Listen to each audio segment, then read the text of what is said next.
Elara bukanlah wanita yang terlahir dengan sendok perak di mulutnya.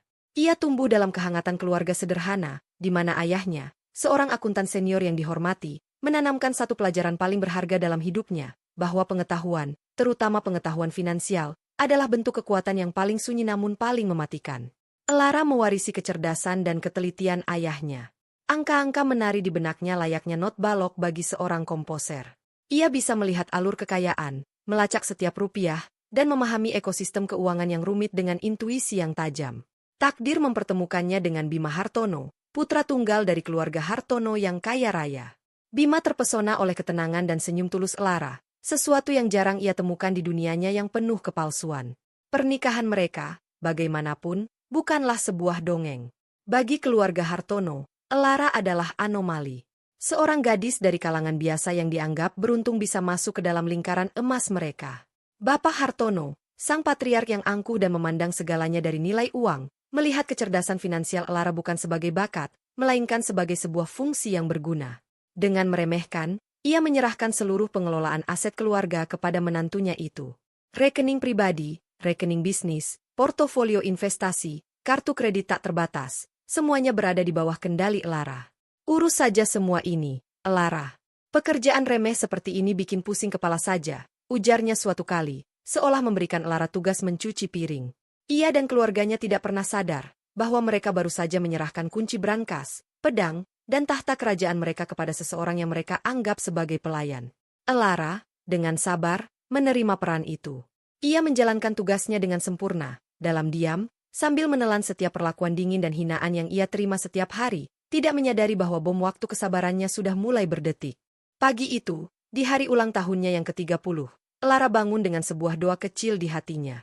Sebuah harapan yang terasa naif bahkan bagi dirinya sendiri. Ia berharap hari ini akan berbeda. Mungkin sedikit senyum tulus dari Bima, suaminya. Mungkin ucapan selamat yang hangat dari ibu mertuanya. Atau mungkin sekadar pengakuan kecil dari bapak mertuanya. Hanya itu. Tidak lebih. Dapur mewah bergaya Eropa itu terasa dingin dan kosong, seperti biasanya. Kilau metalik dari peralatan masak paling mahal kontras dengan kehangatan yang coba Elara ciptakan. Jemarinya yang lentik dengan cekatan mengolah bahan-bahan. Aroma kunyit, serai, dan santan kelapa mulai menguar, mengisi udara. Ia sedang memasak nasi kuning lengkap dengan lauk pauknya, menu sarapan yang selalu ibunya siapkan di hari ulang tahunnya dulu. Sebuah kenangan kecil dari dunianya yang telah lama ia tinggalkan. Ia menata nasi berbentuk tumpeng mini di atas piring, menghiasnya dengan irisan telur dadar, kering tempe, perkedel, dan ayam goreng. Sebuah usaha tulus untuk membawa sedikit kebahagiaan ke meja makan yang selalu terasa beku. Selamat pagi, suara Bima memecah keheningan. Elara menoleh dengan senyum yang sudah ia siapkan. Pagi, Bima. Aku siapkan sarapan spesial hari ini. Bima hanya melirik sekilas ke arah meja makan, matanya lebih terpaku pada layar ponsel di tangannya. Ia menggeser-geser layar itu sambil berjalan menuju meja. Oh, ya, jawabnya singkat, tanpa menatap Elara. Ia duduk dan langsung menyeruput kopi hitam pekat yang sudah disiapkan oleh asisten rumah tangga. Tidak ada pertanyaan lebih lanjut. Tidak ada ucapan selamat. Bagi Bima, hari ini sama seperti hari lainnya. Elara menelan ludah, rasa kecewa yang familiar mulai menjalari hatinya. Ia tetap berusaha menjaga senyumnya. Aku buatkan nasi kuning kesukaanmu, katanya lagi, mencoba menarik perhatian suaminya. Hanya itu jawaban Bima. Tak lama kemudian, Ibu Sari, ibu mertuanya, turun dari lantai atas. Langkah kakinya terdengar angkuh di lantai marmer. Ia mengenakan gaun rumah sutra yang harganya mungkin bisa membayar biaya hidup keluarga Elara selama setahun. Hidungnya sedikit berkerut saat mencium aroma masakan Elara. Bau apa ini pagi-pagi? Menyengat sekali, keluhnya. Matanya menatap tajam ke arah hidangan di meja makan. Astaga, Elara. Nasi kuning? Kita ini bukan sedang mengadakan syukuran kampung. Hinaan itu, meski diucapkan dengan nada ringan, terasa seperti tamparan bagi Elara. Selamat pagi, Emma. Ini hari ulang tahunku, jadi aku pikir. Oh, ulang tahunmu ya? Potong Ibu Sari, nadanya datar seolah baru saja diberitahu ramalan cuaca. Ia duduk di kursinya, menjauhkan piring berisi nasi kuning itu dengan ujung jarinya. Bibi, tolong buatkan saya roti gandum panggang dengan selai alpukat. Yang seperti biasa. Asisten rumah tangga yang dipanggil Bibi segera bergegas ke dapur. Elara hanya bisa berdiri mematung di samping meja makan. Tangannya yang tadi sibuk menata makanan kini terasa dingin dan kaku. Pintu ruang makan kembali terbuka. Bapak Hartono masuk dengan aura dominasi yang membuat seisi ruangan terasa lebih berat. Ia tidak mengucapkan selamat pagi. Matanya yang tajam langsung menatap Bima. Bima, sudah kamu cek pergerakan saham properti kita pagi ini? Ada sedikit penurunan. Aku tidak suka melihat portofolio kita memerah, katanya dengan suara berat dan tegas.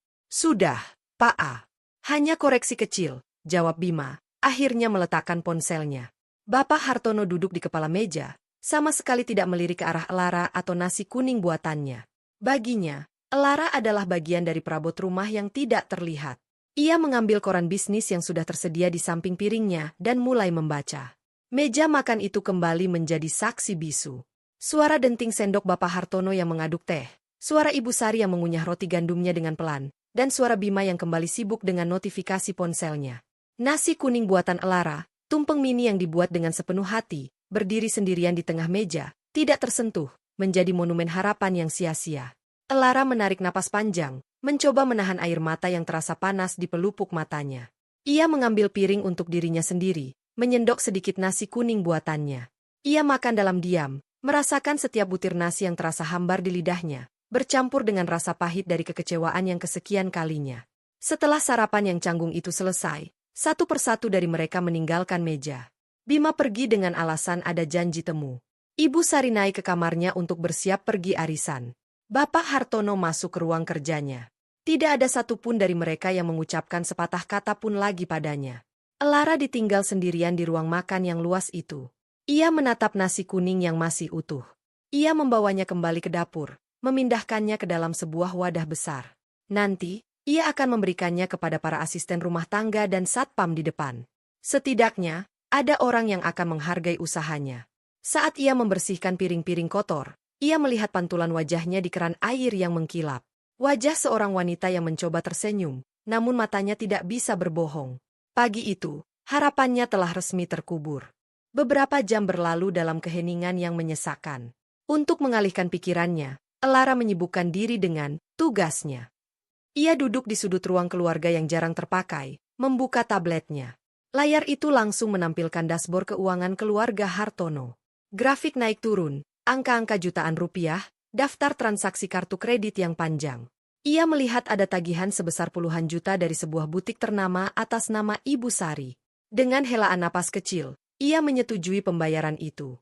Ini adalah rutinitasnya, menjadi penjaga gerbang tak terlihat bagi kemewahan mereka. Menjelang siang, suasana rumah tiba-tiba berubah. Ibu Sari turun dengan wajah masam, diikuti oleh Bima yang tampak tegang. "Elara, kemari kamu," panggil Ibu Sari dengan nada tinggi. Elara segera menghampiri mereka di ruang keluarga utama. Bapak Hartono juga keluar dari ruang kerjanya, wajahnya tampak keruh. Firasat Elara mulai tidak enak. "Ada apa, Emma?" tanya Elara dengan lembut. "Ada apa katamu?" bentak Ibu Sari. Ia melempar sebuah map ke atas meja kaca di depan Elara. "Ini, proposal investasi yang kamu bilang bagus beberapa bulan lalu. Hari ini aku dapat kabar, perusahaannya bangkrut. Uang kita puluhan juta hilang begitu saja." Elara mengerutkan kening. Ia membuka map itu. Itu adalah investasi kecil di sebuah perusahaan rintisan teknologi, salah satu dari puluhan investasi yang ia kelola. Risikonya sudah ia jelaskan dari awal. "Emma, investasi seperti ini memang punya risiko. Tapi potensi keuntungannya juga besar. Dan ini hanya sebagian kecil sekali dari total aset kita. Jangan coba mengajari aku," sela Ibu Sari. "Ini semua pasti karena kamu. Kamu yang membawa sial. Sejak kamu masuk ke keluarga ini, ada saja urusan yang tidak beres. Kamu itu tidak membawa hoki." Tuduhan itu begitu tidak masuk akal, begitu kejam. Mata Elara berkaca-kaca. Ia menoleh ke arah Bima, mencari perlindungan, mencari pembelaan dari suaminya. "Bima," bisiknya lirih. "Kamu tahu aku sudah melakukan analisis mendalam. Kamu juga setuju waktu itu." Bima mengalihkan pandangannya. Ia tidak berani menatap mata istrinya. "Sudahlah, Elara," katanya dengan suara pelan. "Mungkin ada benarnya kata ibu. Mungkin kamu kurang hati-hati. Lain kali, jangan terlalu percaya diri." Dunia Elara seakan runtuh mendengar kalimat itu. Penusukan dari ibu mertuanya terasa sakit, tapi pengkhianatan dari suaminya sendiri terasa 1000 kali lebih perih. Bima, pria yang berjanji akan melindunginya, kini ikut melemparkan batu ke arahnya. Bapak Hartono, yang sedari tadi hanya dia mengamati, akhirnya angkat bicara. Suaranya tenang namun dingin, menusuk lebih dalam dari bentakan Ibu Sari. Kami sudah terlalu sabar denganmu, Elara, ujarnya. Kamu pikir dengan mengurus keuangan, kamu jadi punya kuasa? Jangan mimpi. Ia berjalan mendekat, menatap Lara dari atas ke bawah dengan pandangan merendahkan. Dengar baik-baik. Anggap saja ini hadiah ulang tahunmu dari kami. Sebuah nasihat berharga. Elara menahan napasnya. Sadari posisimu di sini, lanjut Bapak Hartono. Kami terima di rumah ini bukan untuk ikut campur urusan bisnis atau berlagak pintar. Tugasmu itu sederhana, melayani Bima, melayani keluarga ini. Jangan pernah lupakan dari mana asalmu. Setiap kata terasa seperti cambuk.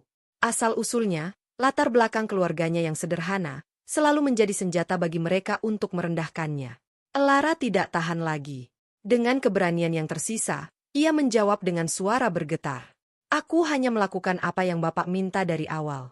Aku mengelola semua aset keluarga ini dengan seluruh kemampuanku. Ibu Sari tertawa sinis. Kemampuan?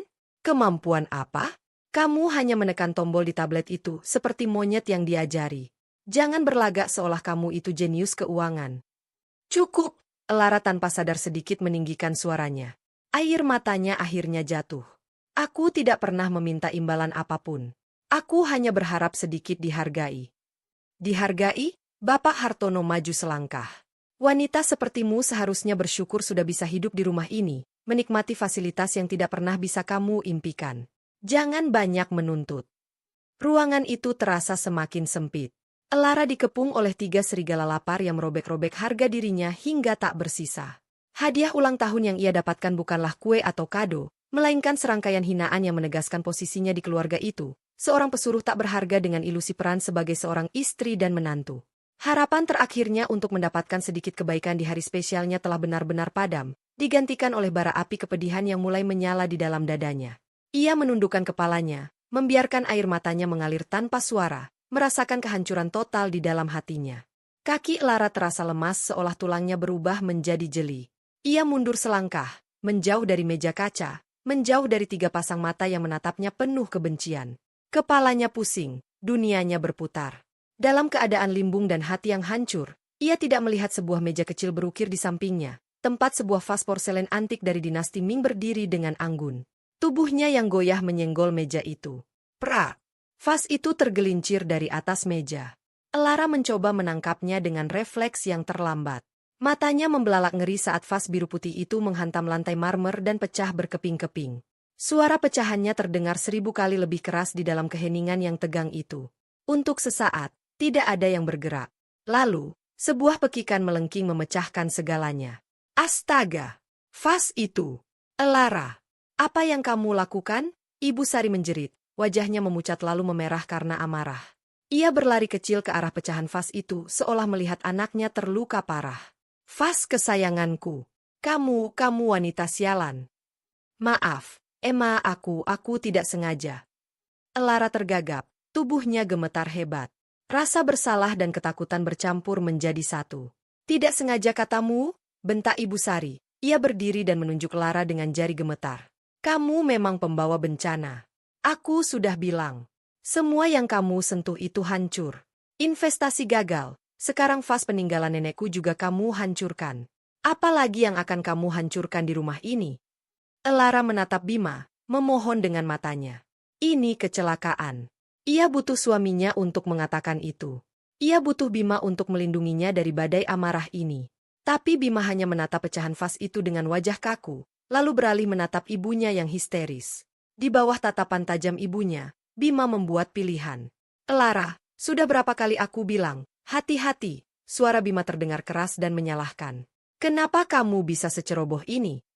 Kamu tahu betapa berharganya vas itu bagi Mama. Ini adalah paku terakhir di peti mati harapan Elara. Tidak ada lagi yang tersisa.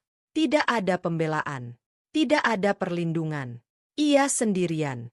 Bapak Hartono berjalan pelan melewati Elara, menatap kepingan porselen di lantai dengan dingin. Ia tidak berteriak. Ia tidak perlu berteriak. Auranya sudah cukup untuk membekukan seisi ruangan. Ia berhenti, lalu menatap Lara dengan pandangan final. Cukup, katanya, suaranya rendah namun penuh dengan otoritas mutlak. Aku sudah muak. Wanita ini tidak bisa lagi tinggal di rumah ini. Kalimat itu bagaikan vonis mati. Napas Lara tercekat di tenggorokannya. Apa maksud Bapak? Apa kamu tuli? Sahut Ibu Sari dengan ketus. Kamu diusir. Pergi dari sini. Bapak Hartono mengangkat dagunya, menunjuk ke arah pintu utama dengan tatapan yang tidak bisa dibantah. Pergi dari sini. Sekarang juga. Tapi ini rumahku juga. Bisik Lara, sebuah protes lemah yang putus asa. Aku istri Bima. Ia menatap Bima sekali lagi. Inilah kesempatan terakhir suaminya. Kesempatan untuk menjadi seorang suami. Tapi Bima hanya berdiri mematung di samping ibunya, membuang muka, menatap ke arah jendela. Kebungkamannya adalah persetujuan yang paling menyakitkan. Rumahmu, Ibu Sari tertawa mengejek. Jangan bermimpi.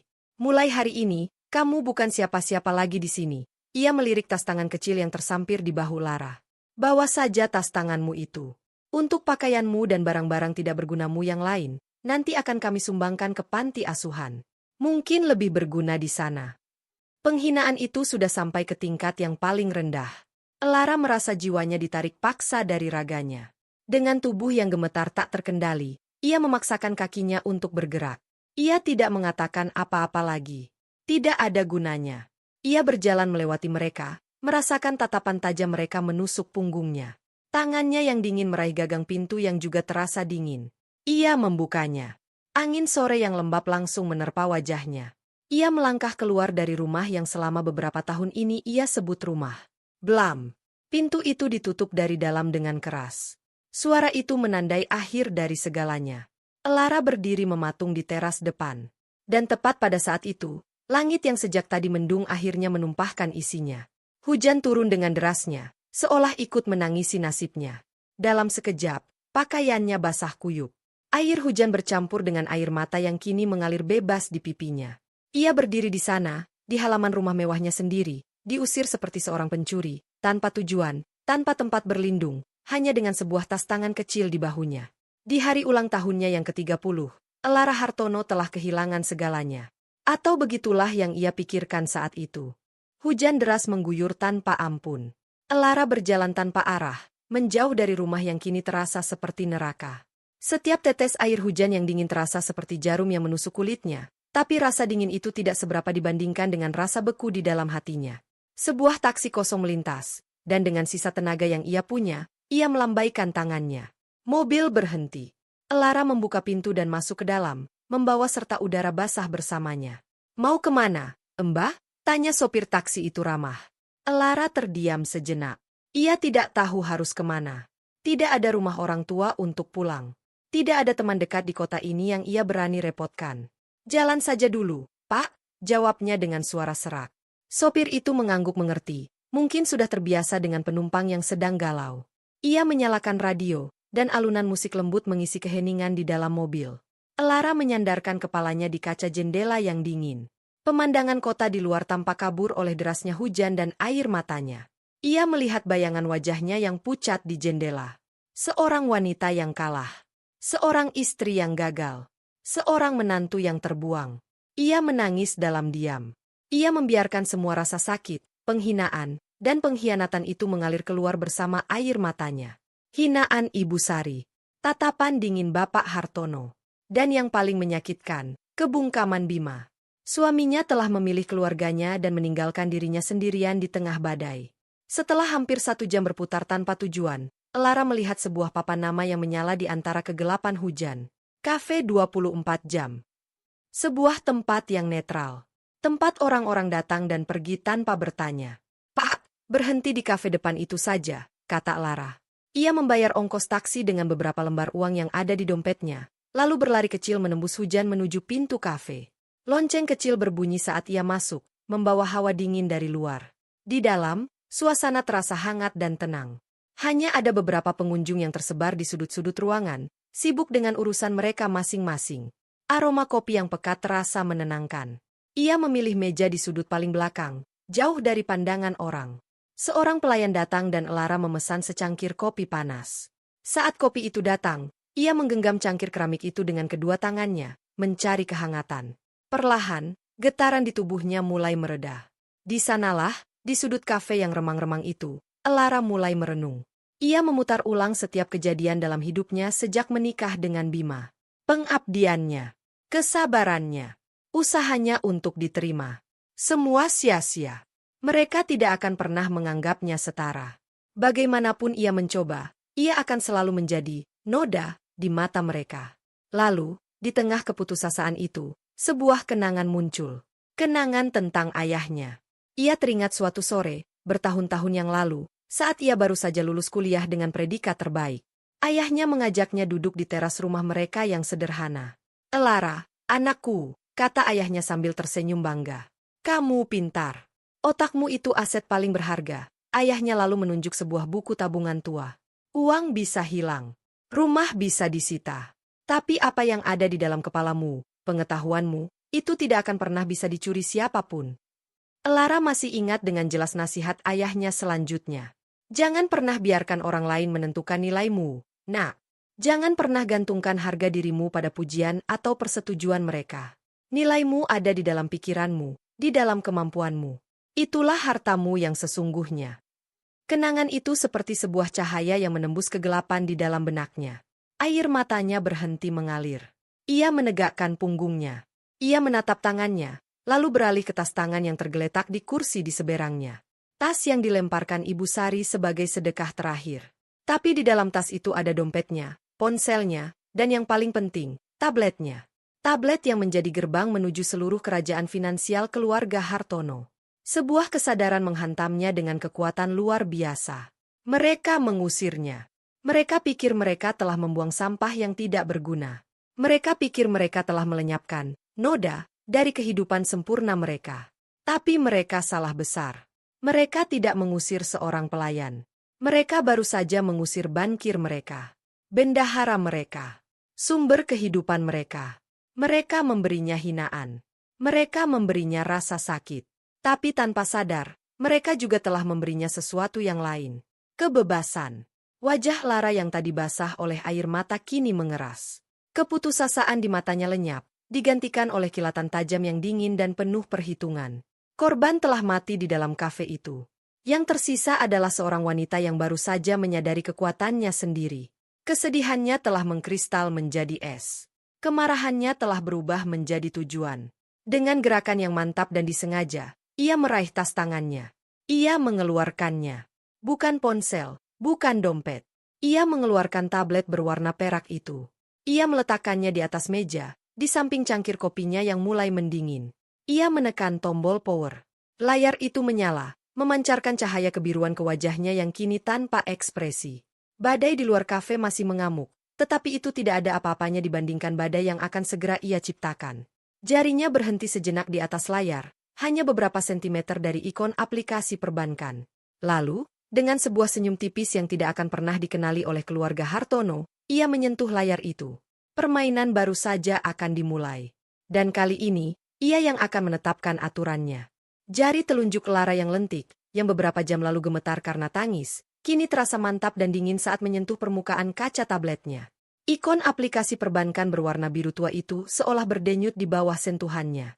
Ia menarik napas dalam-dalam, bukan karena gugup, tetapi untuk mengumpulkan semua ketenangan yang ia miliki. Ini bukanlah tindakan yang didasari amarah sesaat. Ini adalah sebuah eksekusi yang terencana. Layar login muncul. Ia mengetikkan nama pengguna dan kata sandi dengan kecepatan yang terlatih. Kata sandinya adalah kombinasi dari tanggal lahir mendiang ayahnya dan sebuah frasa, "Ayah terhebat 1960. Sebuah ironi yang pahit. Kata sandi yang ia ciptakan untuk menghormati pria paling jujur dan penuh kasih yang pernah ia kenal, kini akan ia gunakan untuk meruntuhkan kerajaan seorang pria yang menjadi kebalikannya. Klik. Dalam sekejap, layar tablet itu berubah. Kini yang terpampang di hadapannya bukanlah sekadar aplikasi perbankan. Itu adalah pusat komando. Tahta digitalnya. Sebuah dashboard komprehensif yang menampilkan seluruh denyut nadi kekayaan keluarga Hartono. Di bagian atas, tertulis dengan jelas namanya, Elara Wulandari, administrator utama. Matanya bergerak turun, memindai baris demi baris kekayaan yang kini ada di ujung jarinya. Di sana tertera rekening pribadi milik Hartono Prawira, dengan deretan angka saldo yang membuatnya pusing saat pertama kali melihatnya. Di bawahnya, rekening Ibu Sari Puspita dan Bima Hartono, meski lebih kecil, tetap berisi nominal yang fantastis. Lalu yang paling vital, rekening perusahaan PT Hartono Jaya Abadi, sumber utama kekayaan mereka, dengan saldo yang bahkan lebih mencengangkan. Terakhir, gabungan rekening deposito dan berbagai instrumen investasi yang nilainya tak terhingga. Semua akun itu menampilkan satu nama yang sama di kolom administrator, namanya sendiri. Di bawah jajaran rekening itu, ada deretan kartu kredit, Platinum, Titanium, Black Card, masing-masing dengan limit yang bisa membeli beberapa mobil mewah sekaligus. Selama ini, ia melihat angka-angka ini sebagai sebuah tanggung jawab besar. Malam ini, ia melihatnya sebagai amunisi. Matanya tertuju pada baris pertama targetnya, Ibu Sari Puspita. Wanita yang menyebut nasi kuning buatannya seperti makanan syukuran kampung. Wanita yang menjerit histeris karena vas pecah dan menyebutnya pembawa bencana. Elara membuka detail kartu kredit platinum milik ibu mertuanya. Ia melihat riwayat transaksi yang penuh dengan nama-nama butik desainer, restoran mewah, dan salon kecantikan papan atas. Ia tidak akan memblokir kartunya. Itu terlalu kentara. Bank akan langsung menelepon dan masalahnya bisa cepat teratasi. Ia punya ide yang lebih cerdik, lebih mempermalukan. Ia masuk ke menu pengaturan kartu. Di sana ada opsi untuk mengubah limit transaksi harian. Dengan beberapa sentuhan, ia mengubah limit kartu yang tadinya mencapai ratusan juta rupiah itu menjadi hanya 100.000 rupiah. Cukup untuk membeli sebungkus kopi, tapi akan ditolak mentah-mentah saat digunakan untuk membeli tas seharga 80 juta. Ia menekan tombol konfirmasi. Sebuah notifikasi muncul. Perubahan limit berhasil. Senyum tipis tersungging di bibirnya. Target berikutnya, Bima Hartono. Suaminya. Pria yang berdiri diam saat dirinya dicaci maki. Pria yang lebih memilih muka di depan teman-temannya daripada harga diri istrinya. Elara membuka detail kartu kredit hitam tak terbatas milik Bima. Kartu yang selalu Bima gesek dengan bangga saat mentraktir teman-temannya. Dengan gerakan yang lebih cepat kali ini, Elara masuk ke menu yang sama. Ia tidak hanya menurunkan limitnya. Ia menurunkannya menjadi 0. Lalu, ia mengaktifkan fitur notifikasi instan untuk setiap transaksi yang ditolak, dan mengarahkannya ke nomor ponselnya sendiri. Ia ingin tahu kapan tepatnya suaminya itu akan dipermalukan. Perubahan limit berhasil. Selanjutnya, ia beralih ke menu akses perbankan. Ia melihat akun mobile banking dan internet banking yang terhubung dengan ponsel Bapak Hartono, Ibu Sari, dan Bima. Dengan beberapa klik, ia memutuskan tautan perangkat mereka. Mereka tidak akan diblokir, akun mereka masih aktif, tapi mereka tidak akan bisa lagi masuk melalui aplikasi di ponsel mereka. Yang akan mereka lihat hanyalah sebuah pesan error. Terjadi kesalahan teknis, silakan coba lagi nanti. Ini akan menciptakan lapisan kebingungan. Mereka akan menyalahkan jaringan, menyalahkan aplikasi, menyalahkan bank. Mereka tidak akan langsung menyalahkannya. Ia bekerja dengan cepat dan efisien. Setiap klik adalah balasan untuk setiap hinaan. Setiap perubahan pengaturan adalah jawaban untuk setiap air mata yang ia tumpahkan. Ini untuk kalimat, pembawa sial. Ini untuk kalimat, jangan berlagak pintar. Dan ini untuk pengusiran yang ia terima di hari ulang tahunnya. Setelah gelombang pertama serangannya selesai, ia bersandar di kursinya. Ia tidak menyentuh rekening perusahaan atau rekening utama Bapak Hartono. Belum. Itu adalah kartu asnya. Bom nuklirnya. Ia akan menyimpannya untuk saat yang paling tepat. Untuk saat ini, biarkan mereka merasakan ketidaknyamanan. Biarkan mereka merasakan kebingungan. Biarkan mereka merasakan sedikit saja dari rasa frustrasi yang ia rasakan setiap hari. Elara menyeruput kopinya yang sudah dingin. Rasanya tidak lagi pahit. Rasanya seperti kemenangan. Ia menutup tabletnya. Untuk pertama kalinya setelah sekian lama, ia merasa memegang kendali atas hidupnya sendiri. Ia bangkit dari kursi, berjalan ke kasir, dan membayar kopinya dengan uang tunai. Setelah itu, ia keluar dari kafe, kembali menembus hujan yang mulai reda, untuk mencari sebuah hotel sederhana. Tempat di mana ia bisa beristirahat sejenak, sebelum melancarkan badai yang sesungguhnya. Keesokan harinya, matahari bersinar cerah di kediaman Hartono, seolah semesta berkonspirasi untuk menyembunyikan badai yang akan datang. Di meja makan, suasana terasa jauh lebih ringan. Tidak ada lagi wajah murung Elara. Tidak ada lagi nasi kuning, kampungan. Yang ada hanya aroma roti panggang dan kopi impor yang mahal. Ah, lega sekali rasanya rumah ini, ujar Ibu Sari sambil mengoleskan selai pada rotinya. Tidak ada lagi energi negatif. Semalam aku bisa tidur nyenyak. Bima mengangguk setuju. Benar, MAA. Suasana jadi lebih positif. Ia melirik ayahnya. Pak A, Bima rasa keputusan kita kemarin sudah tepat. Bapak Hartono hanya bergumam sambil membaca koran bisnisnya, sebuah tanda persetujuan. Dalam benak mereka, masalah sudah selesai. Parasit sudah dihilangkan. Mereka bisa kembali ke kehidupan sempurna mereka. Sore harinya, Ibu Sari pergi ke mal paling mewah di pusat kota bersama teman-teman sosialitanya. Ini adalah ritual mingguannya. Mereka masuk ke sebuah butik desainer ternama, tempat di mana Ibu Sari sudah menjadi pelanggan setia. Selamat sore, Ibu Sari. Sapa manajer butik dengan ramah. Koleksi tas terbaru kami baru saja datang. Saya yakin ibu pasti suka. Mata Ibu Sari langsung berbinar. Ia melihat sebuah tas tangan kulit buaya berwarna merah marun yang sangat indah. Tanpa pikir panjang, ia mengambilnya. Cantik sekali. Aku ambil yang ini, katanya dengan angkuh, melirik teman-temannya yang menatap kagum. Di meja kasir, ia menyerahkan kartu kredit platinumnya dengan gerakan elegan. Pakai yang ini. Kasir itu menggesek kartu. Sesaat kemudian, mesin kecil itu berbunyi. Maaf, Bu. Kartunya ditolak. Wajah Ibu Sari langsung berubah. Apa? Tidak mungkin. Coba lagi. Mesin kalian itu yang pasti sudah tua, hardiknya, merasa sedikit malu. Kasir itu mencoba lagi. Hasil yang sama. Masih ditolak, Bu. Pesannya, limit tidak mencukupi. Limit? Suara Ibu Sari meninggi. Tidak percaya. Limit kartu ini ratusan juta. Kamu jangan mengada-ada. Teman-temannya mulai berbisik-bisik di belakangnya. Wajah Ibu Sari memerah padam, campuran antara marah dan malu yang luar biasa. Kalau begitu pakai yang ini, ia mengeluarkan kartu lain dari dompetnya. Kartu itu pun ditolak. Satu lagi, ditolak juga. Setelah mencoba 3 kartu tanpa hasil, Ibu Sari akhirnya menyerah. Dengan menahan malu, ia terpaksa berkata pada manajer toko, simpan dulu tasnya untuk saya. Sepertinya Bang sedang ada gangguan sistem. Nanti saya kembali lagi.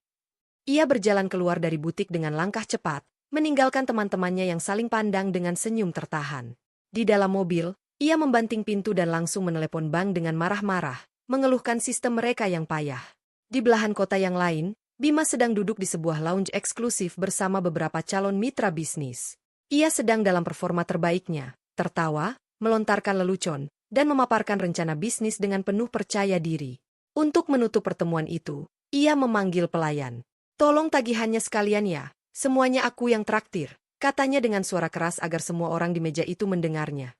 Saat tagihan datang, Bima dengan santai mengeluarkan kartu kredit hitamnya dan meletakkannya di atas nampan. Beberapa menit kemudian, pelayan itu kembali dengan wajah canggung. Mohon maaf, Pak Bima.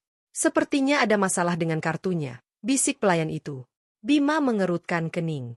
Masalah apa? Coba saja lagi. Sudah, Pak. Beberapa kali. Tapi tidak bisa digunakan. Rasa kesal mulai menjalari Bima. Aneh sekali. Pasti ada gangguan jaringan. Coba pakai yang ini. Ia memberikan kartu cadangannya. Hasilnya sama. Bima mulai panik. Ia tidak mungkin terlihat tidak bisa membayar di depan calon mitranya. Ini akan merusak citranya. Dengan sangat terpaksa, ia menoleh pada salah satu rekannya. Wah, maaf sekali. Sepertinya semua kartuku sedang bermasalah dengan bank. Boleh aku pinjam kartumu dulu? Nanti aku ganti segera. Meskipun rekannya mengiyakan, momen itu terasa sangat memalukan bagi Bima. Citranya sebagai anak pengusaha kaya raya yang bisa membeli apa saja seketika ternoda. Malam itu, di ruang keluarga yang megah, ibu dan anak itu mengadu pada Bapak Hartono. Bang benar-benar keterlaluan hari ini. Semua kartuku tidak bisa dipakai. Aku dipermalukan di depan teman-temanku, keluh Ibu Sari. Sama, MAA. Bima juga. Memalukan sekali rasanya, timpal Bima. Ia lalu menambahkan, ini pasti gara-gara si Lara. Sebelum pergi, dia pasti lupa bayar tagihan atau salah urus sesuatu. Dasar wanita tidak kompeten. Mereka mencoba menelepon Lara. Ponselnya aktif, tapi panggilannya tidak pernah diangkat. Hanya masuk ke kotak suara. Bapak Hartono mendengus kesal, meskipun ia berusaha terlihat tenang. Sudahlah. Jangan panik karena masalah sepele. Besok pagi, saya akan telepon direktur banknya langsung. Ini pasti hanya kesalahan sistem sementara. Tidak usah lagi kita bergantung pada wanita tidak berguna itu. Mereka bertiga duduk di istana kertas mereka, merasa kesal dan terganggu, namun masih diliputi keangkuhan. Mereka belum menyadari bahwa ini bukanlah kesalahan sistem. Ini adalah sebuah serangan yang disengaja.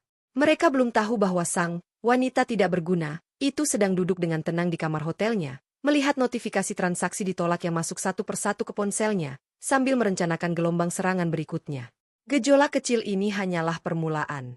Keesokan paginya, Bapak Hartono duduk di ruang kerjanya dengan secangkir kopi dan aura superioritas yang biasa.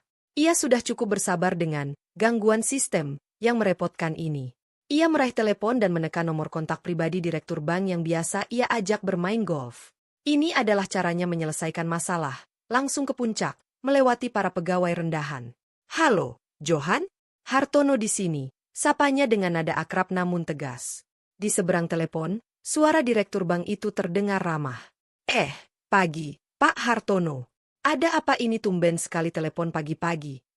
"Begini, Johan. Sudah 2 hari ini ada masalah dengan semua rekening dan kartu kredit keluarga saya. Istri dan anak saya tidak bisa bertransaksi. Saya anggap ini gangguan teknis, tapi sudah terlalu lama. Tolong segera dibereskan." "Saya tidak mau ada gangguan lagi," perintah Bapak Hartono, seolah sedang menyuruh bawahannya. Terdengar jeda sejenak di ujung sana, diikuti suara ketikan keyboard. Lalu, suara direktur itu kembali terdengar, namun kali ini nadanya lebih formal dan hati-hati. "Mohon maaf, Pak Hartono, saya sudah periksa langsung. Tidak ada gangguan sistem apapun dari pihak kami." Bapak Hartono mengerutkan kening. "Apa maksudmu tidak ada gangguan? Semua kartu kami ditolak." "Betul, Pak. Karena menurut data kami, semua perubahan, termasuk penonaktifan akses mobile banking dan perubahan drastis pada limit kartu kredit, dilakukan secara sah kemarin lusa. Semua tindakan itu dieksekusi oleh administrator utama rekening keluarga Bapak, yaitu atas nama Ibu Lara Wulandari." Dunia Bapak Hartono seakan berhenti berputar sesaat. "Lara, jadi ini bukan kesalahan. Ini disengaja. Kami tidak bisa melakukan intervensi apapun tanpa persetujuan atau perintah langsung dari administrator utama, Pak. Itu sudah menjadi kebijakan privasi dan keamanan nasabah prioritas," tambah direktur itu, dengan nada yang menyiratkan bahwa tangannya terikat. Bapak Hartono menutup telepon dengan kasar tanpa mengucapkan terima kasih. Wajahnya yang tadi tenang kini mengeras seperti batu. Amarah yang dingin mulai merayap di dalam dirinya. Ia memanggil Bima dan Ibu Sari ke ruang kerjanya. "Ini semua perbuatan Lara," desisnya. Bima dan Ibu Sari terbelalak. "Apa beraninya dia?" seru Ibu Sari. "Kurang ajar. Jadi dia sengaja melakukan ini?" timpal Bima, egonya yang kemarin terluka kini terbakar amarah. "Kita harus beri dia pelajaran, Pak A." Mereka mencoba menelepon Lara lagi. Kali ini, bukan dengan kesal, tapi dengan amarah yang membara. 1 panggilan, 2 panggilan, 3 panggilan. Di kamar hotelnya, Lara melihat nama Bima berkedip-kedip di layar ponselnya. Ia tersenyum tipis. Waktunya telah tiba. Di panggilan keempat, ia mengangkatnya. "Halo," sapanya dengan suara yang tenang dan jernih. "Lara, apa yang sudah kamu lakukan?" sembur Bima langsung, tanpa basa-basi. "Kamu sengaja melakukan ini, kan? Cepat kembalikan semua aksesnya sekarang juga. Jangan main-main denganku." Lara diam sejenak, membiarkan suaminya meluapkan emosi. "Aku tidak tahu apa yang kamu bicarakan, Bima. Aku hanya melakukan apa yang kalian suruh." "Apa maksudmu?" "Kalian mengusirku. Kalian bilang aku tidak boleh lagi ikut campur. Jadi, aku berhenti. Aku berhenti mengurusi semua hal yang merepotkan itu," jawab Lara dengan logika yang dingin. Di seberang sana, Ibu Sari merebut telepon dari Bima. "Dasar wanita tidak tahu diuntung. Tidak tahu terima kasih. Setelah semua yang kami berikan, ini balasanmu? Kamu pikir kamu siapa? Hah? Beraninya kamu melakukan ini pada kami?" pekiknya. Lara hanya mendengarkan. Setiap jeritan itu hanya menjadi bahan bakar bagi api dingin di dalam dirinya. Terdengar suara keributan, lalu telepon berpindah tangan lagi. Kali ini, suara yang terdengar adalah suara berat Bapak Hartono yang bergetar karena amarah yang ditahan. Elara, desisnya. Aku tidak akan berbasa-basi denganmu. Aku tidak tahu permainan apa yang sedang kamu mainkan, tapi hentikan sekarang juga. Kembalikan semuanya seperti semula. Jangan paksa aku melakukan cara kasar. Cara kasar seperti apa, Pak? Seperti mengusir istri anakmu di hari ulang tahunnya? Balas Elara, nadanya tetap tenang namun menusuk. Pertanyaan itu membuat Bapak Hartono meledak. Ia tidak pernah terbiasa dibantah. Ia tidak pernah terbiasa posisinya sebagai penguasa dipertanyakan. Semua kemarahannya, frustrasinya, dan egonya yang terluka kini tumpah ruah. Kamu! Jangan pernah sebut-sebut kejadian itu. Kami memungutmu dari keluarga yang tidak jelas. Kami berikan kamu kehidupan mewah yang tidak pernah bisa kamu bayangkan. Kami berikan kamu kehormatan menjadi istri seorang Hartono. Dan ini caramu membalas kami. Ia berhenti sejenak untuk menarik napas, sebelum meneriakkan kalimat yang akan menyegel nasib keluarganya sendiri. Dasar wanita tidak berguna. Beraninya kamu membuat kekacauan ini. Kamu adalah noda dalam hidup kami. Hening. Di kamar hotelnya, Elara menutup matanya sejenak. Kata-kata itu. Noda dalam hidup kami. Kata-kata itu tidak lagi menyakitinya. Tidak ada lagi air mata. Yang ada hanyalah sebuah kejelasan yang mutlak. Sebuah pembenaran akhir atas semua yang akan ia lakukan. Semua keraguan terakhir, semua sisa rasa kasihan yang mungkin masih ada di sudut hatinya, kini menguap tak bersisa. Ia membuka matanya. Tatapannya kosong, namun fokus. Terima kasih, bisiknya di telepon. Terima kasih sudah mengingatkan aku, Pak. Klik. Elara mematikan panggilan itu. Ia meletakkan ponselnya di meja. Di seberang sana, keluarga Hartono mungkin sedang merasa menang, merasa telah berhasil menghina dan menginjak-injaknya untuk terakhir kali. Mereka sama sekali tidak tahu bahwa mereka baru saja menekan tombol peluncuran nuklir. Segera setelah panggilan telepon itu berakhir, Elara tidak membuang waktu. Tidak ada lagi keraguan. Tidak ada lagi penyesalan. Yang ada hanyalah eksekusi. Ia mengambil tabletnya dari atas meja nakas. Jarinya bergerak di atas layar dengan kecepatan dan ketepatan seorang ahli bedah. Tadi adalah pemanasan. Sekarang adalah pertunjukan utamanya.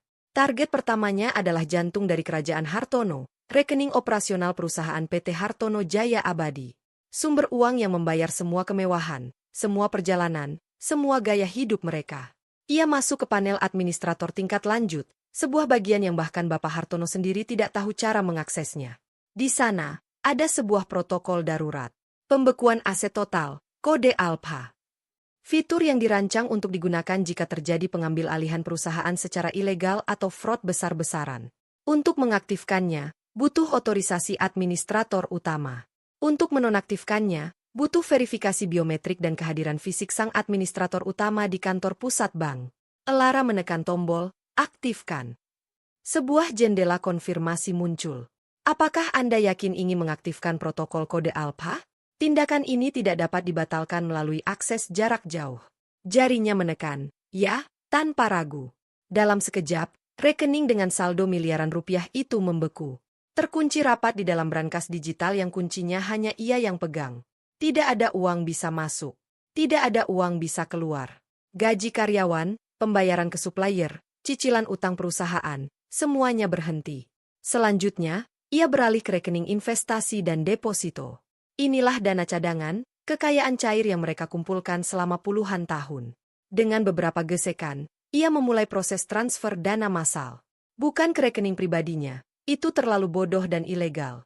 Ia mentransfer seluruh dana likuid itu ke sebuah rekening perwalian aman, escrow account, yang terdaftar atas nama sebuah perusahaan induk yang diam-diam telah ia siapkan beberapa bulan lalu sebagai langkah antisipasi. Prosesnya akan memakan waktu beberapa jam, tapi ia sudah memulainya. Sungai uang keluarga Hartono sedang ia alihkan ke bendungan miliknya. Setelah semua perintah dieksekusi, Elara bersandar sejenak. Misinya hampir selesai. Tinggal satu langkah terakhir. Sebuah penegasan. Sebuah deklarasi kemenangan. Kali ini, ia yang menelepon. Ia menekan nomor Bapak Hartono. Telepon itu langsung diangkat. Terdengar suara Hardikan. Mau apa lagi kamu? Halo, Pak Hartono. Sapa Elara dengan nada tenang yang mengerikan. Aku hanya menelepon untuk membalas ucapan Bapak tadi. Tadi Bapak bilang aku ini noda. Ia berhenti sejenak, membiarkan kata-katanya meresap. Aku hanya ingin memberitahu Bapak, Noda, ini yang selama ini memastikan PT Hartono Jaya Abadi berjalan lancar. Noda, ini yang memastikan gaji ribuan karyawan Bapak terbayar tepat waktu. Noda, ini yang memastikan kartu kredit istri dan anak Bapak selalu terisi penuh untuk dihambur-hamburkan. Dan sekarang, lanjutnya, suaranya berubah menjadi sedingin es. Noda ini sudah aku bersihkan. Selamat menikmati hidup tanpa sepeser pun dariku. Sebelum Bapak Hartono sempat menjawab, Lara langsung mematikan teleponnya. Di rumah mewah itu, Bapak Hartono menatap ponselnya dengan tidak percaya. Ia tertawa sinis. Ancaman kosong. Dia pikir kita bodoh. Ia segera menelepon direktur keuangan perusahaannya. Tono, cepat pindahkan semua dana dari rekening operasional utama ke rekening cadangan sekarang. Aku mau semua aset cair kita amankan. Terdengar suara panik dari seberang telepon. Tidak bisa, Pak. Saya sudah coba dari tadi. Semua rekening utama dibekukan. Ada penangguhan keamanan tingkat tertinggi, kode Alpha. Tidak ada yang bisa menyentuhnya. Dana investasi juga, ya Tuhan, dana investasi kita sedang dalam proses penarikan besar-besaran, Pak. Dan bukan kita yang melakukannya. Ponsel itu terjatuh dari genggaman Bapak Hartono. Wajahnya yang tadi merah karena marah kini berubah menjadi pucat pasi. Bima dan Ibu Sari yang melihat ekspresi ayahnya itu langsung ikut panik. Ada apa, Pak? Tanya Bima cemas. Bapak Hartono menatap kosong ke depan.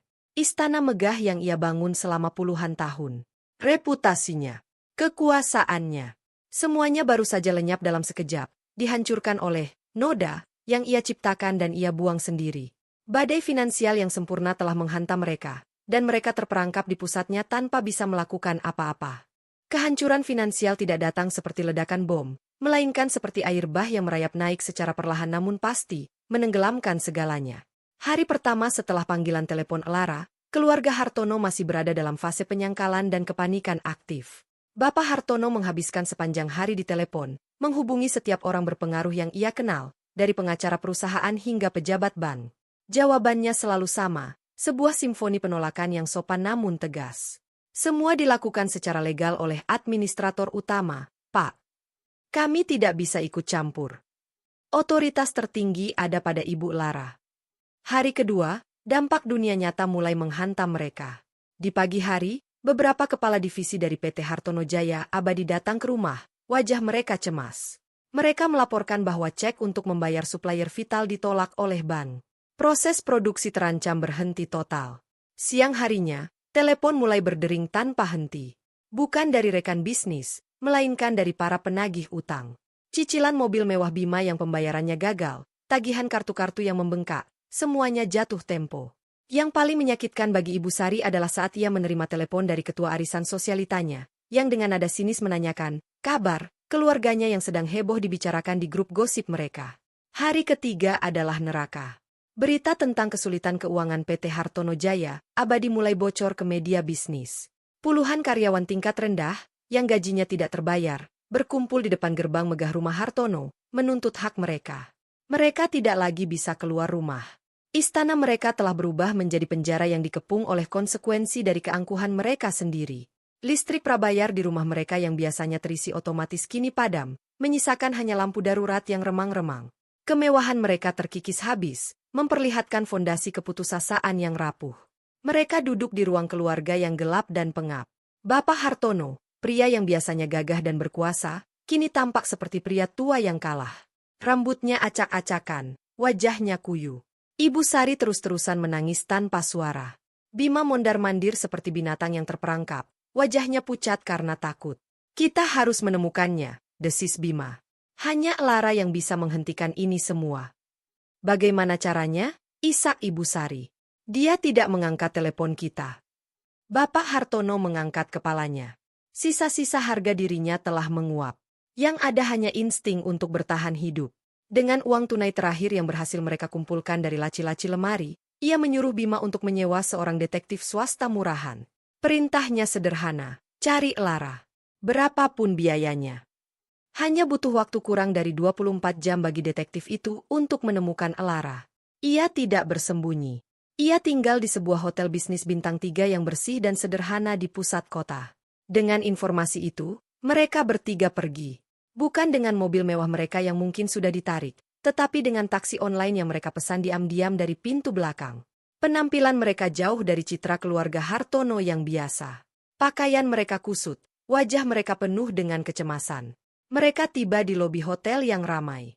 Dan di sanalah mereka melihatnya. Elara sedang duduk dengan tenang di salah satu sofa, membaca sebuah buku, dengan secangkir teh di sampingnya. Ia tampak begitu tenang, begitu damai, begitu kontras dengan kekacauan yang melanda hidup mereka. Kehadirannya yang tenang di tengah badai mereka terasa seperti sebuah tamparan. Elara sepertinya merasakan kehadiran mereka. Ia perlahan menurunkan bukunya dan menatap mereka.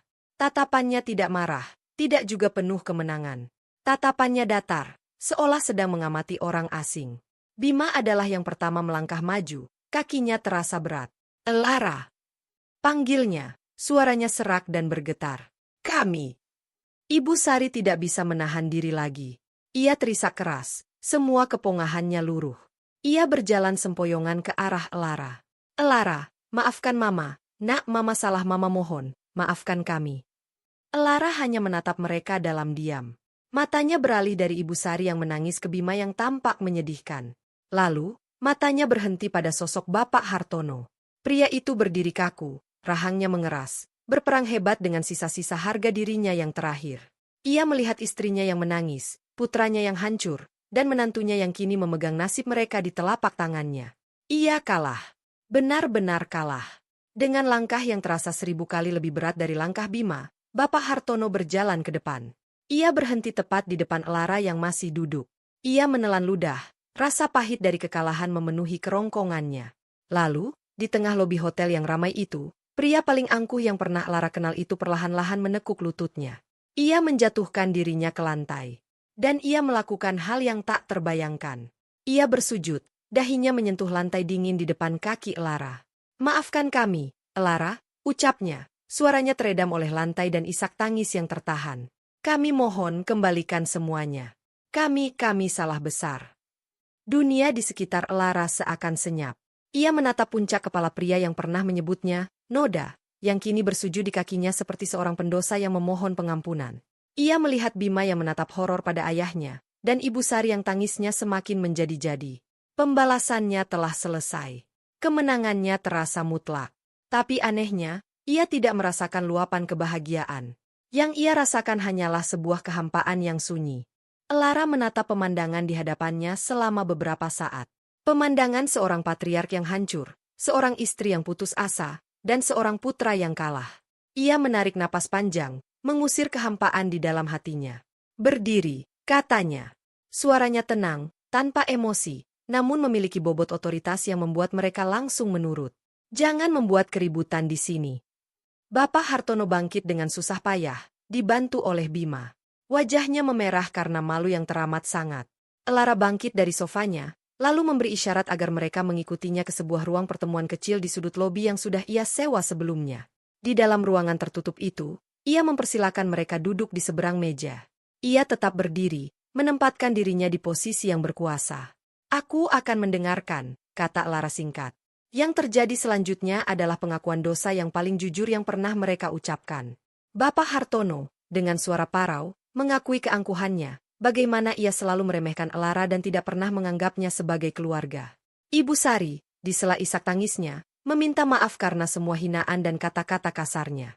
Dan Bima, ia menatap Elara dengan mata penuh penyesalan. Aku minta maaf, Elara. Aku minta maaf karena menjadi suami yang pengecut. Aku seharusnya membelamu, tapi aku tidak pernah melakukannya. Elara mendengarkan semuanya tanpa menyela. Setelah mereka selesai, ia menatap mereka satu persatu. Permintaan maaf kalian aku terima, katanya, membuat mereka sedikit bernapas lega. Tapi jangan berpikir semuanya akan kembali seperti semula. Masa itu sudah berakhir. Ia meletakkan kedua tangannya di atas meja. Mulai sekarang, ada aturan baru. Aturan dariku. Pertama, lanjutnya, aku akan membuka kembali akses keuangan perusahaan dan pribadi. Tapi, kendali penuh tetap berada di tanganku.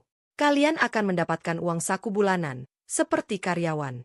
Semua pengeluaran besar, baik untuk perusahaan maupun pribadi, harus melalui persetujuanku. Tidak ada lagi gaya hidup mewah yang dibiayai oleh uang perusahaan. Wajah mereka pucat, tapi mereka mengangguk. Mereka tidak punya pilihan. Kedua, kata Lara lagi, tatapannya beralih pada Bapak Hartono. Sebagai jaminan bahwa kalian tidak akan pernah lagi mencoba menginjak-injak harga diriku, aku mau surat kepemilikan rumah yang kita tinggali itu, dan 2 ruko di pusat kota, dibalik nama sepenuhnya menjadi namaku. Bapak Hartono tersentak, tapi ia hanya bisa mengangguk pasrah. Itu adalah harga yang harus ia bayar. Terakhir, mata Lara tertuju pada Bima. Inilah keputusan yang paling sulit. Dan untuk hubungan kita, Bima, katanya pelan. Pernikahan kita sudah hancur berkeping-keping. Aku tidak bisa memperbaikinya sendirian. Aku butuh waktu untuk berpikir. Jika kamu benar-benar ingin memperbaikinya, kamu harus membuktikannya. Bukan dengan kata-kata, tapi dengan perbuatan. Mulailah dengan belajar menjadi pria yang punya pendirian sendiri, yang tidak hanya hidup di bawah bayang-bayang orang tuamu. Ia tidak menjanjikan apapun. Ia tidak menawarkan kesempatan kedua yang mudah. Ia meletakkan semua beban pembuktian itu di pundak Bima. Keluarga Hartono, yang kini tak berdaya, menyetujui setiap syarat tanpa perlawanan. Beberapa bulan kemudian, suasana di rumah besar itu telah berubah total. Lara kembali tinggal di sana, tapi bukan sebagai menantu yang terbuang, melainkan sebagai sang matriark. Ia menempati ruang kerja Bapak Hartono, yang kini menjadi pusat kendalinya. Setiap pagi, Bapak Hartono akan mengetuk pintunya, bukan untuk memberi perintah, tetapi untuk menyerahkan laporan dan meminta persetujuan anggaran, dengan kepala yang selalu sedikit tertunduk. Ibu Sari, yang kini lebih banyak diam, sering membawakan teh untuk Lara, sebuah gestur kecil yang menunjukkan usahanya untuk berdamai. Bima bekerja keras di perusahaan, memulai dari bawah, belajar setiap aspek bisnis dengan sungguh-sungguh. Sesekali ia mencoba mengajak Lara bicara, bukan untuk menuntut, tapi untuk menceritakan harinya, sebuah usaha canggung untuk membangun kembali jembatan di antara mereka yang telah runtuh. Sore itu, Lara berdiri di dekat jendela besar di ruang kerjanya, menatap taman yang terawat rapi. Ia tidak lagi merasakan amarah atau kepahitan. Ia merasakan kedamaian. Ia tidak hanya berhasil membalas dendam. Ia telah membongkar sebuah sistem yang zalim dan membangunnya kembali di atas fondasi keadilan dan rasa hormat. Ia telah menemukan nilainya, bukan dari persetujuan orang lain, tetapi dari kekuatan pikirannya dan keteguhan hatinya, persis seperti yang pernah diajarkan ayahnya. Ini bukanlah akhir dari sebuah cerita. Ini adalah fajar yang baru, di mana ia sendiri yang menulis aturannya. 1 tahun telah berlalu. Waktu, seperti biasa, adalah penyembuh sekaligus guru yang paling keras. Di dalam rumah besar keluarga Hartono, yang kini secara hukum telah menjadi milik Lara, sebuah tatanan baru telah terbentuk, bukan melalui paksaan, melainkan melalui proses adaptasi yang lambat dan menyakitkan. Rumah itu tidak lagi terasa seperti istana yang dingin atau penjara yang mencekam. Perlahan, ia mulai terasa seperti sebuah rumah. PT Hartono Jaya Abadi, yang setahun lalu berada di ambang kehancuran, kini justru berdiri lebih kokoh. Di bawah kendali penuh Lara, perusahaan itu mengalami restrukturisasi total. Semua kebocoran dana untuk gaya hidup pribadi ditutup rapat. Semua keputusan bisnis didasarkan pada data dan analisis, bukan pada ego atau intuisi semata. Lara, dengan gelar Chief Executive Officer yang ia sandang, membuktikan bahwa ia bukan hanya seorang administrator yang teliti, tetapi juga seorang strategis yang brilian. Ia berhasil menegosiasikan ulang utang perusahaan, mendapatkan kepercayaan kembali dari investor, dan bahkan meluncurkan 2 lini produk baru yang sukses di pasaran. Namanya kini dihormati, bahkan disegani di kalangan pebisnis kota itu. Ia bukan lagi noda, ia adalah sang penyelamat. Malam itu, aroma harum masakan memenuhi ruang makan. Bukan masakan dari catering mahal, melainkan masakan rumahan yang hangat. Di tengah meja, sebuah tumpeng nasi kuning berukuran sedang berdiri dengan megah, dikelilingi oleh lauk pauk yang ditata dengan apik. Ini adalah makan malam untuk merayakan 1 tahun kebangkitan perusahaan. Sebuah perayaan yang diusulkan sendiri oleh Bapak Hartono. Bapak Hartono duduk di salah satu kursi, bukan lagi di kursi utama di kepala meja. Kursi itu kini milik Lara. Pria tua itu tampak lebih kurus, tetapi sorot matanya lebih tenang. Ia tidak lagi mengenakan setelan jas mahal di rumah. Ia hanya memakai kemeja batik sederhana. Kebangkrutan egonya telah memberinya sebuah hadiah tak ternilai, yaitu kedamaian. Perannya di perusahaan kini hanyalah sebagai penasihat senior, memberikan masukan berdasarkan pengalamannya yang puluhan tahun, namun keputusan akhir selalu ia serahkan pada Lara. Lara, laporan efisiensi produksi dari pabrik yang Bima kelola menunjukkan peningkatan 8% kuartal ini, ujar Bapak Hartono, nadanya penuh dengan kekaguman yang tulus. Caramu merombak alur kerja benar-benar luar biasa. Kamu jauh lebih baik dalam hal ini daripada aku dulu. Elara tersenyum tipis mendengar pujian itu. Itu semua juga berkat kerja keras Bima, Pak A. Dia yang memastikan semuanya berjalan lancar di lapangan. Di seberang meja, Bima tersenyum kecil. Ia tampak berbeda. Kulitnya sedikit lebih gelap, otot-otot lengannya lebih berisi. Setahun terakhir ia habiskan waktunya bukan di lounge atau klub malam, melainkan di lantai pabrik. Ia belajar dari nol, dari para mandor dan operator mesin. Ia mendapatkan rasa hormat dari para karyawan bukan karena namanya, tetapi karena kerjanya. Ia telah berubah dari seorang pangeran manja menjadi seorang manajer operasional yang kompeten. Ibu Sari, yang duduk di samping Bapak Hartono, dengan cekatan menyendokkan perkedel ke piring suaminya. Penampilannya juga berubah. Tidak ada lagi perhiasan yang gemerlap atau riasan tebal. Ia justru menemukan kebahagiaan baru dalam merawat taman anggrek di halaman belakang. Ia bahkan mulai akrab dengan para asisten rumah tangga, seringkali ikut memasak di dapur, sesuatu yang dulu ia anggap hina. Nasi kuningnya enak sekali, Ra, puji Ibu Sari. Bumbunya pas. Mengingatkan Mama pada masakan ibu kamu dulu saat beliau datang berkunjung. Elara sedikit terkejut mendengar ibu mertuanya menyebut ibunya. Itu adalah sebuah langkah besar. Terima kasih, Emma. Suasana makan malam itu terasa hangat. Mereka membicarakan hal-hal nyata. Tentang tantangan produksi, tentang strategi pemasaran, tentang kesejahteraan karyawan. Tidak ada lagi gosip sosialita atau keluhan tentang hal-hal sepele. Mereka telah menjadi sebuah keluarga yang disatukan bukan lagi oleh kekayaan, tetapi oleh perjuangan bersama untuk bangkit dari keterpurukan. Setelah makan malam selesai dan meja dibersihkan, Elara berjalan menuju teras belakang untuk mencari udara segar. Langit malam itu cerah, dihiasi bintang-bintang. Tak lama kemudian, ia mendengar langkah kaki mendekat. Itu Bima. Udaranya sejuk malam ini, kata Bima, memulai percakapan dengan sedikit canggung sambil berdiri di samping Elara. Iya, jawab Lara singkat. Mereka terdiam selama beberapa saat, menikmati keheningan yang nyaman, sesuatu yang mustahil terjadi setahun yang lalu. Elara, Bima akhirnya angkat bicara, suaranya terdengar serius. Aku tahu, mungkin aku belum pantas mendapatkan pengampunanmu sepenuhnya. Dan aku tidak akan memaksamu. Tapi aku ingin kamu tahu, setiap hari selama setahun ini, aku bangun dengan satu tujuan, yaitu berusaha menjadi pria yang pantas untuk berdiri di sampingmu. Bukan di belakang bayang-bayang ayahku, atau bersembunyi di balik kekuatanmu. Elara menoleh menatapnya. Ia bisa melihat ketulusan di mata Bima, sebuah kedewasaan yang tidak pernah ada sebelumnya. Bima merogoh sakunya dan mengeluarkan sebuah kotak kecil beludru berwarna biru. Itu bukan kotak perhiasan. Ia membukanya. Di dalamnya, tergeletak sebuah kunci mobil sederhana dengan gantungan kunci berbentuk miniatur buku. Ini bukan mobil sport mahal, kata Bima. Ini mobil sedan biasa. Aku membelinya dengan gajiku sendiri. Aku sudah melunasi semua utang pribadiku.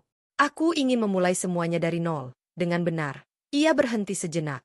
Dan gantungan kunci itu adalah miniatur dari buku pertama tentang ekonomi makro yang pernah kamu ceritakan padaku dulu. Kamu bilang buku itu yang mengubah caramu memandang dunia.